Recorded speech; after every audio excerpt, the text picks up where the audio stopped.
బిలాము గాడిదను కొడుతున్నాడు. గాడిద దేవుని దూతను చూడగలిగింది. అయితే 3 సార్లు బిలాము గాడిదను కొట్టాడు. బిలాము కోపం వచ్చింది. దేవుడు గాడిదకు వాక్కిచ్చాడు. అలాగా గాడిద బిలాముతో మాట్లాడడాన్ని బట్టి మనం క్రిందికి వెళ్ళిపోతే ప్రియులారా, బిలాము యొక్క కన్నులు తెరవబడ్డాయి. తప్పుడు మార్గంలో వెళ్తున్నప్పుడు గాడిద బిలామును అడ్డగించింది, వెళ్ళిపోకూడదు అన్నట్లుగా.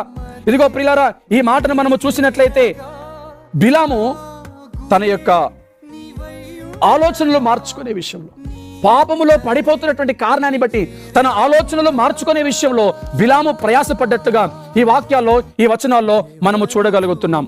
అయితే యెహోవా దూత ఆ మనుషులతో కూడా వెళ్ళము, అయితే నేను నీతో చెప్పు మాటయే కాక మరి ఏమీ పలకకూడదని బిలాముతో చెప్పెను. అప్పుడు బిలాము బాలాకు అధికారులతో కూడా వెళ్ళెను. ఇక్కడ ఈ మాట మనము చూసినట్లయితే ప్రియులారా, బిలాము కన్నులు తెరవబడడానికై దేవుడు గాడిదకు వాక్కునిచ్చాడు. బిలాము మనోనేత్రాలు తెరవబడడానికై దేవుడు గాడిదకు స్వరమిచ్చాడు.